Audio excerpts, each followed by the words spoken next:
Hi friends, నేను మీ శ్రేభిలాషి JS Bavajan. ఆడదికి ఆడదే శత్రువు, అది అత్త అయినా కోడలైనా కూతురైనా. యుగ యుగాల నుంచి మధ్యలో నలిగేది మగాడే అనే కాన్సెప్ట్పై ఓ మోటివేషనల్ వీడియోతో మీ ముందుకు వచ్చాను. ఆ వీడియో అంతా ఇప్పుడు చూద్దాం. శ్రీ మాతృమూర్తి మహిళ ఆడది, ఎన్ని పేర్లైనా ఒకే రూపం. ఆమెని భూమాతతో పోలుస్తారు, ఎందుకంటే ఆమె ఓర్పుకు చిహ్నంగా నిలిచేది కాబట్టి. ఇతిహాసాలు, పురాణాలు, మత గ్రంథాలు ఆమెను ఒక ఉన్నత స్థాయిలో కూర్చోబెట్టాయి. ఆమె ఒక మహిళ. ఈ ఆడది గురించి మనం ఎందుకు ఈరోజు టాపిక్లో మాట్లాడుకుంటున్నాం అంటే, గతంలో అంటే చరిత్రలో మాత్రం ఆడది ఎంతో ప్రశాంతంగా, ఒక భార్యకి భర్తగా, ఒక పిల్లలకు తల్లిగా, ఒక అత్తకు కోడలుగా, ఒక తల్లికి కూతురుగా ఎన్నో పాత్రలు పోషించేది. కానీ ఆమెలో అప్పుడు భూమాత అంత ఓర్పు సహనం గుణాలు ఆమెకు పుట్టుకతో ఉండేవి. వారి జీవితంలో వారి కుటుంబం తప్ప మరి వేరే ప్రపంచం, వేరే ధ్యాస ఉండేది కాదు. కానీ ఇప్పుడు అలా కాదు. నేటి సమాజం అంటే నేటి ఆధునిక సమాజం 2000 నుండి 2000వ సంవత్సరం నుండి ఈ గత జరిగిన 24 ఏళ్లలో ఎంతో మార్పు చెందింది. మహిళలకి భర్త, పిల్లలు, తల్లి, అత్త, మామ, బంధువర్గం కన్నా ఎక్కువగా ఇప్పుడు సీరియళ్ళు, మొబైల్ ఫోన్లు, ఆధునిక టెక్నాలజీ వారి చేతుల్లో మంచి స్నేహితురాలుగా మారింది. అప్పటి నుండి మహిళ ఎలా తయారైంది అంటే, ఎంతసేపటికి సీరియల్ సమయం ఎప్పుడు వస్తుందో తెలుసు, కానీ భర్తకి ఎప్పుడు అన్నం పెట్టాలో కూడా తెలియని పరిస్థితులు దాపరించాయి. అత్తకి నీళ్లు పెట్టేది పక్కనేరుగా, తాను కూడా నీళ్లు తాగేది మర్చిపోయి సీరియళ్ళు చూసే పరిస్థితి దాపరించింది.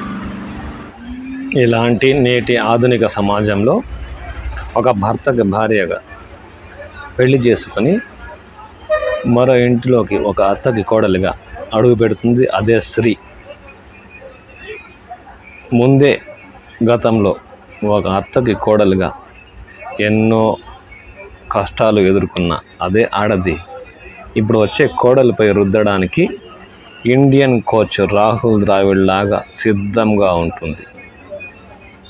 ముందే తన తల్లి దగ్గర ప్రాక్టీస్ చేసి అత్తని ఎలా ఆడుకోవాలో అనే దృక్పథంతో చెన్నై సూపర్ కింగ్స్ మహేందర్ సింగ్ ధోనిలా తయారై ఆ ఇంటిలోకి అడుగు పెడుతుంది కోడలు. వీరి మధ్యలో ఎంపైర్గా ఉండే ఆ మగాడే భర్త. అతను పడే కష్టాలు దేవుడు కెరక. మొదట్లో కాస్త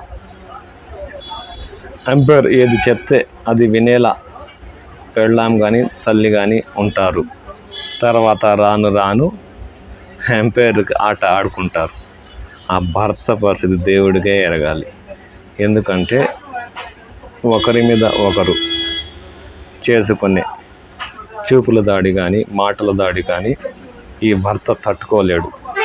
ఈ మగాడికి ఎందుకురా పెళ్లి చేసుకున్నామా అనేలా ఉంటుంది.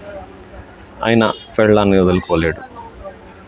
ఎందుకురా అమ్మ ఇలా వేధిస్తోంది అనిపిస్తుంది, కానీ ఆ అమ్మని వదులుకోలేడు. ఇప్పుడు నేటి సమాజం ఎలా తయారైందంటే, ఎంతసేపటికి మగాడినే నిందిస్తుంది, కానీ మహిళ వైపు కన్నెత్తి కూడా చూడదు. ఇలా ఇంటి పోరు ఎదుర్కొంటున్న మగాడికి బయట కూడా విలువ లేకుండా చేస్తుంది ఈ సమాజం.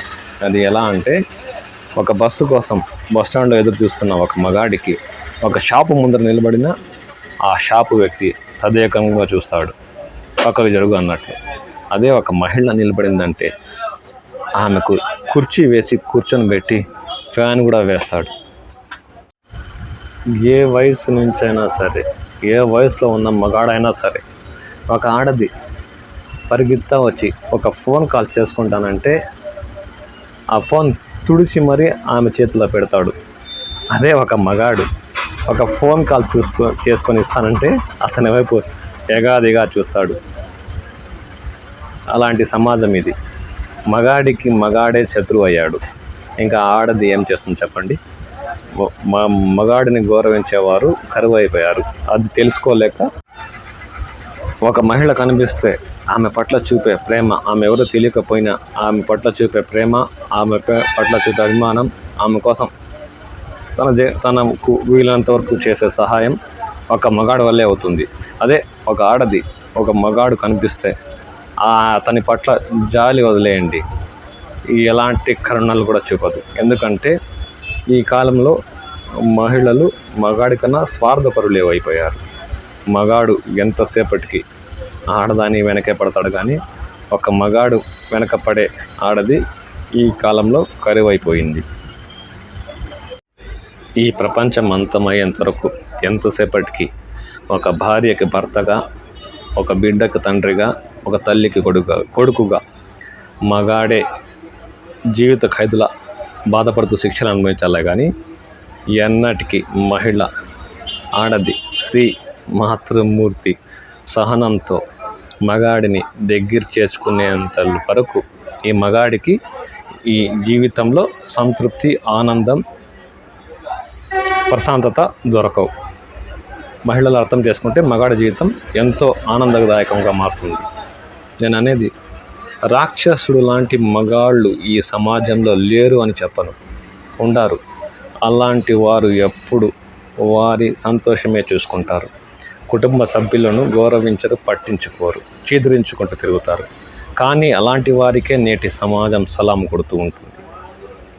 ప్రేమగా, మర్యాదగా, గౌరవానికి సలహాలు ఇచ్చే మగాళ్ళని నేటి సమాజం విలువ ఇవ్వదు. అయినా మంచి ఎప్పటికి నిలుస్తుందని గుర్తుపెట్టుకోండి. ఈ కాలంలో అత్తైనా పెళ్ళామైన మధ్యలో నలిగేది మగాడే అని గుర్తుపెట్టుకోండి. కానీ ఎప్పటికైనా మార్పు వస్తుంది, మగాళ్ళకు మంచి రోజులు వస్తాయి. మారాలి. ఒక కుటుంబం సంతోషంగా బ్రతకాలనుకుంటే ప్రతి ఒక్కరిలో మార్పు రావాలి. ప్రతి ఒక్కరూ మారతారని ఆశిస్తూ నేను మీ శ్రేయభిలాషి జేఎస్ పవజాన్.